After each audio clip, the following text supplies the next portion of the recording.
નમસ્કાર મિત્રો, મારું નામ ડૉક્ટર રામ રક્ષપાલ રાજપૂત છે. હું એક ગેસ્ટ્રો અને બેરિયાટ્રિક સર્જન છું સફાયર હોસ્પિટલ સુરતમાં.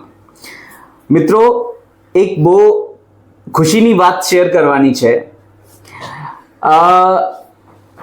ગુરુજી છે આપણી સાથે, જેમની આજે ઉંમર 105 વર્ષ છે અને લગભગ 1 વર્ષ પહેલાં જ્યારે એમની ઉંમર 104 વર્ષ હતી ત્યારે એ મારી પાસે આવ્યા હતા.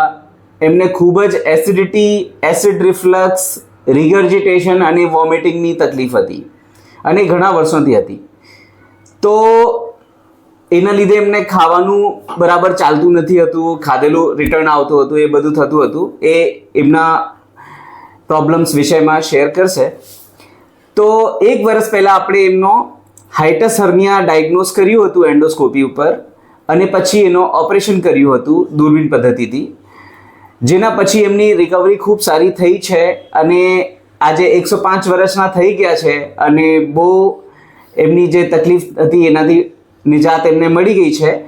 એમના અનુભવ આપણે સાંભળીએ અને કેવું એમનો આ પ્રોબ્લેમ હતો અને અત્યારે કેવું છે. અમે ઘણા ટાઈમથી બધી ડૉક્ટરને બતાડતા હતા, કોઈ દવા એસે કરતું નહોતું, ઓપરેશન નહોતા કરતા ને ઉલટી થયા રાખતી. હવે ખાઈએ એવું નીકળી જાય. ઓકે, કેટલા વર્ષોથી આ પ્રોબ્લેમ હતો?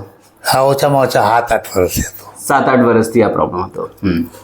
પછી ઓપરેશન દરમિયાન તમે કઈ તકલીફ થઈ? નહીં, પછી એના પછી કાંઈ તકલીફ નહીં. અત્યારે બિલકુલ એમાં ક્લિયર છે, કોઈ જાતનો ઈબડ કોઈ નથી આવતો. ઓકે, ખાવામાં કેવું અનુભવ રહે છે હવે? ખાવામાં બરાબર, જે પ્રોબ્લેમ હતો કમ્પ્લીટલી સોલ્વ થઈ ગયો. ઓકે, બાકી તમે કંઈ કહેવા માંગો છો? હા, એ લોહીની ઉલટી થતી આના લીધે. લોહીની ઉલટી પણ થતી? હા, એ હવે એ બધે એસે સ્ટોપ થઈ ગયો. રાઈટ.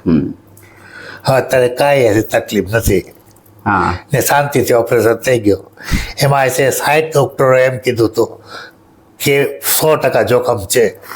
એની અંદર એવું છે, બાપુને પેલા રાજકોટ બતાવ્યા, પછી ભાવનગર બતાવ્યા, બાપુ રાજુલા પાસે, રાજુલામાં બતાવ્યા.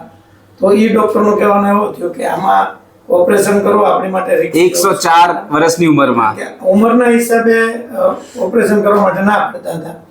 પછી માધવભાઈને વાત કરી, માધવભાઈ તમને વાત કરી અને પછી આપણે બાપુને બતાવ્યા. તમારો રિસ્પોન્સ સારો હતો, એના માટે પછી બાપુનું ઓપરેશન કર્યા. પછી બાપુને અત્યારે શરીરની તંદુરસ્તી સારી છે અને હાલે ચાલે, બધી એક્સરસાઇઝ બહુ વ્યવસ્થિત છે. અને ઓપરેશન કર્યા પછી રિઝલ્ટ 100% ને હું 110% છે એવું કહી શકું. આ ઓપરેશન કર્યા પછી 200% જોખમ હતો એટલે 200% પ્લસ થઈ ગયા આપણે. અને બીજા નંબરમાં બાપુને ખાસ અમીર સાહેબને ધન્યવાદ કરવા માટે રાજુલાથી બાપુ અહીંયા ખાસ આવ્યા છે આજે 1 વર્ષ પછી.